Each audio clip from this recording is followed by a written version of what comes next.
O gênero True Crime tem cativado audiências por décadas, motivando grandes empresários do ramo a investir pesado na área criminal. Muitas pessoas, entre as quais eu me incluo, são atraídas pelo fascínio que sentem pelo lado obscuro da natureza humana. Além disso, há um desejo de entender o que motiva alguém a cometer atos tão bárbaros. Para aqueles que se interessam pelo trabalho policial, o gênero True Crime também oferece um olhar mais atento ao processo de investigação, dando aos espectadores uma perspectiva interessante de como os crimes são resolvidos. A despeito de seus temas pesados, o gênero é uma forma de entretenimento que fica cada vez mais popular. No entanto, é só isso mesmo, entretenimento. Ser atraído por relatos criminais não é muito diferente de ser atraído por culinária, por carros antigos ou por animais que vivem no deserto. Mas algumas pessoas levam o interesse pelo gênero muito a sério. Hoje nós vamos conhecer uma mulher que deixou de ser uma fã ardorosa de serial killers para virar uma assassina cruel. Vem comigo conhecer esse caso. Eu sou Patrícia e esse é o Mundo Cane. Shay Groves era uma mulher de 27 anos que morava em Leith Park, na Inglaterra. Ela tinha uma filha pequena e era conhecida por ser uma mãe amável e cuidadosa. A menina era filha do seu relacionamento com um homem chamado Ashley. O relacionamento entre os dois terminou em 2020 e desde então ambos se envolveram com outras pessoas. Não há muitas informações sobre o passado de Shay.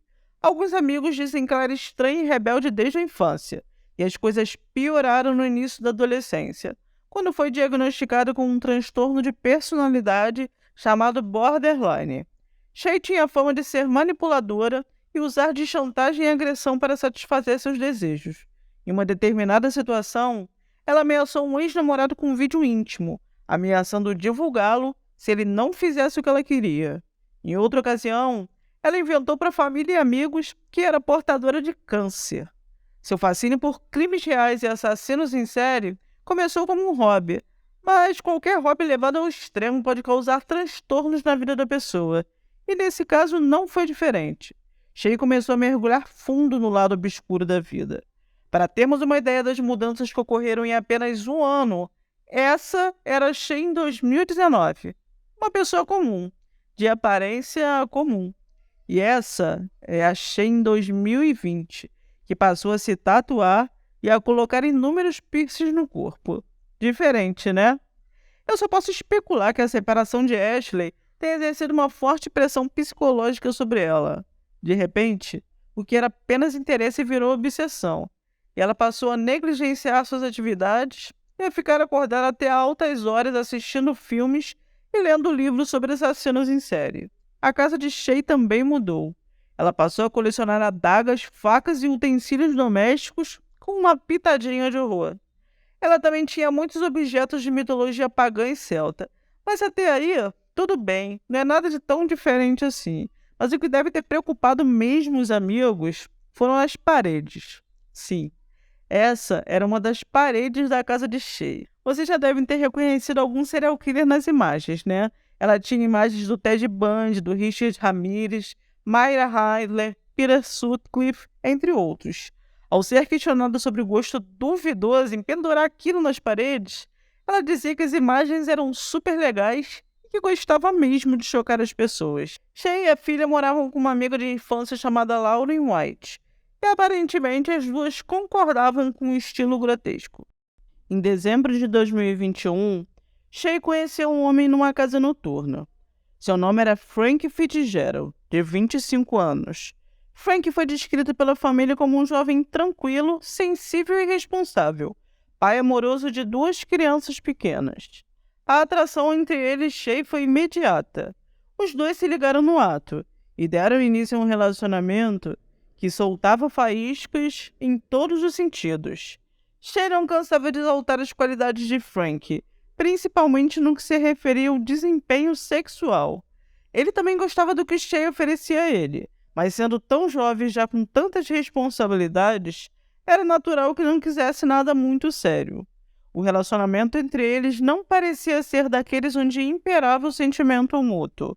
A família diz que a moça gostava mais dele do que ele dela, e a relação só chegou aos 6 meses porque Shay sempre o procurava, oferecendo o que ele mais gostava, que era a satisfação de seus fetiches. Aqui eu preciso fazer um parênteses e dar uma explicação. Eu não vou entrar muito nesse assunto porque não é o objetivo do vídeo e o YouTube tem regras bem restritas quanto a certos tópicos. Mas eu preciso dizer que o casal não era nada convencional quando estava entre quatro paredes. Frank e Shay desfrutavam de algumas práticas sexuais diferentes, entre elas a dominação, o bondage e o masoquismo. Eu vou colocar as definições dessas práticas na tela para vocês. Eles também gostavam de beber e eram usuários de drogas ilícitas, principalmente aquele pó branco de inalar. Com tantos problemas circundando a relação, era provável que o casal não ficasse junto por muito tempo. O problema é que Shay ficou verdadeiramente obcecada por Frank. Ela sabia que um dia a magia do sexo sem limites ia se apagar, mas não ia abrir mão dele assim tão fácil não. No dia 17 de julho de 2022, Shay e Frank usaram drogas e acabaram tendo uma briga feia. Shay era muito ciumenta e tinha uma ideia fixa que constantemente a atormentava, que era a possibilidade de Frank voltar para a ex-namorada. Depois que ele dormiu, ela vasculhou o telefone dele e, como quem procura costuma achar, descobriu algumas mensagens trocadas com uma garota que ela achava que tinha 13 anos. A partir daí, é tudo reconstituição. É interessante ressaltar que a acusada deu 3 ou 4 versões sobre o que de fato aconteceu naquela noite, mas eu preciso escolher uma versão. Então vou seguir a teoria dos promotores para contar essa história para vocês. Frank Fitzgerald estava dormindo quando recebeu o primeiro golpe. Ele foi atacado com uma adaga que Shay mantinha embaixo do travesseiro. Existe uma possibilidade de que ele tenha acordado e implorado pela vida, mas é algo difícil de acreditar, já que além dele não ter nenhuma marca defensiva, a adaga transpassou seu coração, pulmão e seccionou sua garganta. Já no primeiro golpe, ele perdeu muito sangue. No total foram 22 perfurações, mas o pior ainda estava por vir. Ao invés de buscar ajuda, ligar para uma ambulância ou fazer alguma coisa para ajudar Frank a minimizar suas ações, Shay fez uma videochamada para uma amiga. Essa amiga, chamada Vicky Baytube, descreveu que Shay ria e brincava, como se estivesse adorando a situação. Em um certo momento, ela apontou a câmera para o corpo do namorado e disse para Vicky: "Eu acabei com ele." Shay também disse que matou Frank porque viu a tal mensagem para a menina de 13 anos e surtou. Ela também disse que não sabia se ia enterrá-lo no quintal ou se tentaria simular que ele tirou a própria vida. E depois de contar tudo isso, quis saber se Vicky ainda seria amiga dela. What's going on? Sorry, the dog. No, What's going on? Don't close the door. What's going on? What's going on? With what? You Shay? I am Shay. Right. I had some kind of strange, interesting call about somebody having had their throat slit. Okay. So what's going on here? No, that's, a dog, is that's it? my dog's, yeah. You're under I arrest just- on suspicion I of know. murder. You do not have to say anything, but it may harm your defence if you do not mention when questioned something which you later rely on in court. Anything you do say may be given evidence. The necessity for your arrest is for a prompt and effective investigation. Okay. É claro que Vicky chamou a polícia, e quem pode julgá-la, não é mesmo? Shay foi presa. Durante o interrogatório, ela começou a fabricar inúmeras versões. Primeiro, disse que não sabia o que tinha acontecido. Alegou que teve um surto psicótico e quando acordou, Frank estava morto na cama ao lado dela. Mas isso não explicava a videochamada que ela fez para Vicky, na qual parecia radiante e em pleno domínio das suas faculdades mentais. Depois, disse que agiu em legítima defesa porque Frank tinha tentado violentá-la e mostrou um vídeo que provava essa alegação. Mas não demorou muito para eles descobrirem que esse vídeo tinha sido editado. E ela confessou que tinha editado mesmo, só para incriminá-lo, e que tudo o que acontecia entre eles, inclusive o sexo mais pesado, tinha consentimento. Os investigadores também acessaram as mensagens de Frank, e realmente ele tinha conversado com uma menina, mas essa menina não tinha 13, e sim 17. E assim que Frank descobriu que ela era menor, a bloqueou em tudo, cortando totalmente o contato. Ou seja, essa tentativa de manchar a imagem do rapaz também caiu por terra. Shay estava bem encrencada. Lauren White, a melhor amiga que morava com ela, também foi presa sob suspeita de participação no homicídio, mas logo foi solta e passou a responder apenas por ter se recusado a desbloquear seu celular para a polícia. Lá isso é crime. Aqui no Brasil não é crime. A pessoa pode se recusar realmente. Mas lá nos Estados Unidos, se um policial pedir para você desbloquear o celular e você não desbloquear, vai pra cadeia. É cana. O julgamento começou em janeiro de 2023.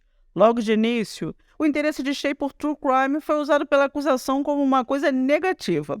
O promotor alegou que ela assistia tantos programas do gênero que sabia perfeitamente como manipular uma cena de crime, e que sua obsessão pela morte de terceiros a estimulou a matar também. Uma das alegações da promotoria é que Shay estava no caminho para virar uma serial killer.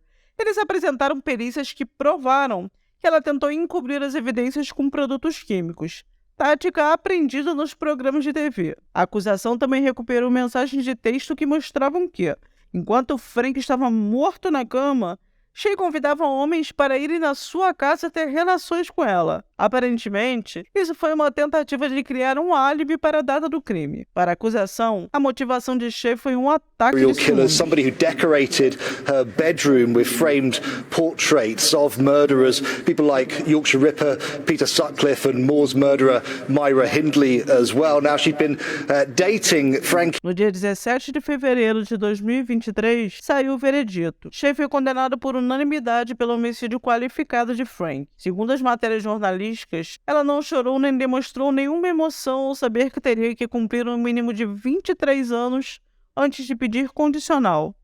Durante a sentença, o juiz Kerr disse que ela era uma mulher manipuladora, possessiva e ciumenta, que em nenhum momento assumiu responsabilidade pelo que fez. Depois do veredito, a família de Frank deu a seguinte declaração: "Nós que somos pais, nunca esperamos sobreviver a um filho.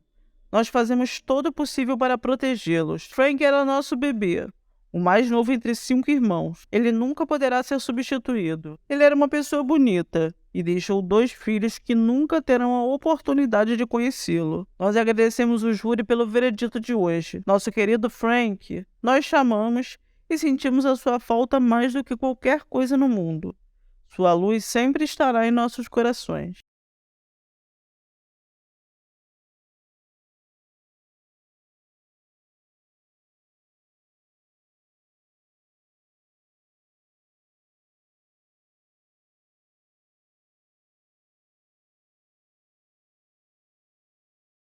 Serial killers, somebody who decorated her bedroom with framed portraits of murderers, people like Yorkshire Ripper, Peter Sutcliffe and Moore's murderer Myra Hindley as well. Now she'd been